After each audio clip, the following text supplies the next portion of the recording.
In the last episode, Jinwoo and the Ant King clashed in an epic battle.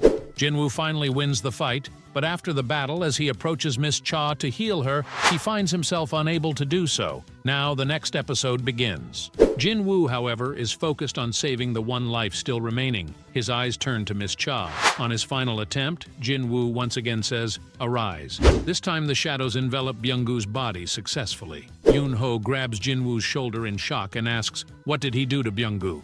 His voice filled with disbelief, asking further, "Does he have the power to command the dead?" At last, Jinwoo's third attempt is successful. Byung-goo's hand emerges from the ground as the shadows solidify around him. Byung-goo, now a shadow, standing tall beside Jinwoo. Yoon-ho stands in disbelief, questioning whether Jinwoo possesses the power to command the dead. Jong-in inquires if he can harness the abilities of the deceased, while Dong-wook remarks that he is no ordinary summoner. Byung-goo approaches Hai-in and activates his skill, beginning to heal her. Yoon-ho, watching the scene unfold, asks if he is truly healing her. Jinwoo observes Byung-goo and states that he can discern the kind of person he was. Despite having received no orders, Byung-goo instinctively started healing Hai-in, demonstrating a warm heart. Yoon-ho grits his teeth and asserts that the entity before them is no longer Byung-goo, to which Jinwoo agrees. Meanwhile, the cameraman, overwhelmed by shock, finally understands why Jinwoo had instructed him to turn off the camera. He now realizes the terrifying truth that Jinwoo can summon the dead. Jong-in reflects on the battle, noting that as the conflict escalates, Jinwoo only grows stronger, becoming truly formidable. Yoon-ho, turning to Jinwoo, acknowledges that he will inevitably partake in future battles and admits that Byung-goo's healing abilities would be invaluable. However, he reveals that Byung-goo despised violence and pleads with Jinwoo not to make him fight again. Jinwoo remains silent for a moment before brushing Yoon-ho's hand off his shoulder. He reminds Yoon-ho that this is the second time he has placed his hand on his shoulder, but there is one difference. This time, it is not an order, but a heartfelt request. After a brief pause, Jinwoo expresses his agreement with Yoon-ho's words and proceeds to terminate Byung-goo's extraction. As Byung-goo's form begins to dissipate, he smiles, and Yoon-ho does the same before expressing his gratitude.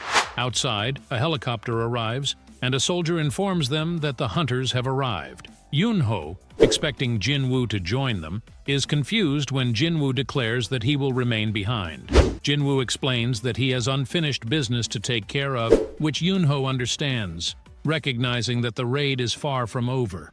Jinwoo assures them that he will eliminate the remaining ants. Summoning Kaisel, he ascends into the sky and disappears into the distance.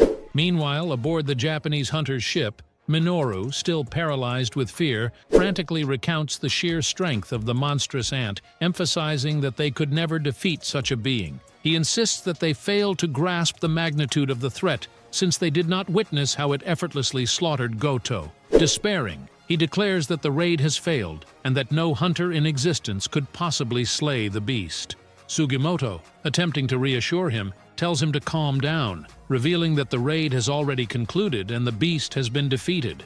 Minoru, struggling to believe it, listens as Sugimoto explains that they received confirmation from the Korean headquarters. Though skeptical, he understands that such an announcement must be true. Sugimoto recalls his earlier conversation with Goto, where the latter had mentioned Jinwoo. At that moment, a soldier informs him that the ants are dispersing, and he is shocked to learn that some still remain.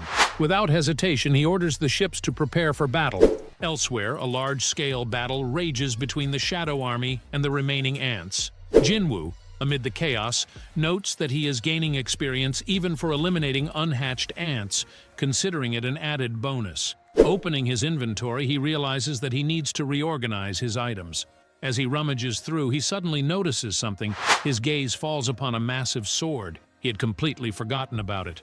Taking the sword out, he contemplates wielding it. Swinging it experimentally, he is stunned by its overwhelming power. Deciding that it would be a waste to keep it stored away, he considers using it to exterminate the remaining ant eggs. Meanwhile, in a luxurious mansion, Connor stands before David, the head of the Hunters Bureau, inquires about his thoughts. David, having just finished watching the footage, remarks that he lost track of time. It is already 4 in the morning. He states that he already knows his answer and acknowledges that Connor came to his house at such an hour